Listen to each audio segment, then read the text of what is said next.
What's going on, ladies and gentlemen? You know who I am, you know what I do, and you know who I do it for, and it's most certainly for you. Welcome to yet another edition of The Checkup, where I, your host, Dr. Rectangle, give you all of your gaming information, news, and opinions post-haste. And with that said, with that holy trinity, let's talk about the unholy, the circles of hell that are plaguing the gaming phenomena as we speak. And ladies and gentlemen, get out your extendo mag clips from Grand Theft Auto 5, because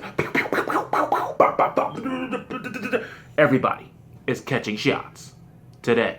So under the stethoscope first, we're going to start off at the bottom of the pyramid, and we're going to start off with Activision. Now, as we all know with Activision, there's a certain video game franchise that they are at the top of, known as Call of Duty. And with Call of Duty Advanced Warfare hitting the shelves sooner rather than later, we all notice that everyone hates the game, because it is not Call of Duty at heart, it is Halo Reach 2. Don't lie to me. Look, the Covenant dropship, clearly, Halo Reach 2. Not a Call of Duty game. However, all of a sudden, when Xbox One adds Black Ops to its compatibility list for backwards compatibility games, all of a sudden, its sales jump up by not 100%, not 200%, not 300%, not 1,000%, not 4,000%, 13,000%. Do you know how mind-boggling it is to have your sales jump up 13,000%, no matter how dead a game is? To have it jump by that substantial of a number, Activision, if you had half of a testicle and even less of a brain cell, this would tell you we need to rewrite the ship and just stick with what we were good at and stick with the Black Ops engine, stick with the Black Ops style of gameplay. Tell all of your studios that have invested time in Call of Duty, bring in a little less future and bring in a little more, good. Because that's what people want. Maybe you haven't noticed this, but Battlefield is definitely looking really good right now, and everybody seems to be jumping ship from the Call of Duty side to the Battlefield side. So get off the Battlefield, get on the hard work.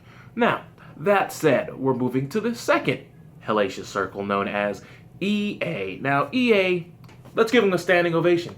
For once, they finally told the truth to all of you gamers. Something that I said and came under much scrutiny for on my other channel. People said I was wrong and that EA had your back and that's not why they did it. You don't know if the game was rushed. Well, it seems that Patrick Sutherland from EA has actually come out and said what I've been saying. So all of you EA fanboys, you all owe me one. Don't worry, meet me at Applebee's. You can take me out to dinner and just treat me. Because otherwise, shut the hell up.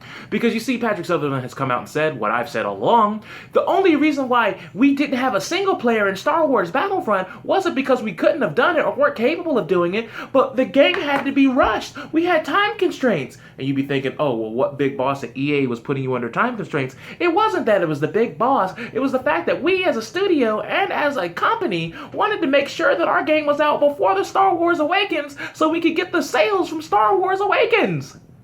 The hype!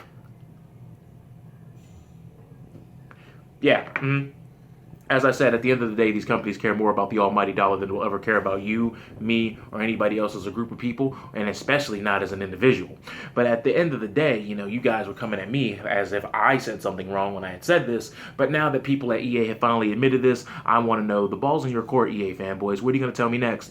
The next Madden game is going to be the same as the last Madden game, not because they couldn't have made it better, but because, they know we like Madden 04 reskinned over and over again with a couple new features. Yeah, $60 every year. Plus money if you're going to buy the limited or special Madden edition that's only going to be available for 1 year. Right? Exactly.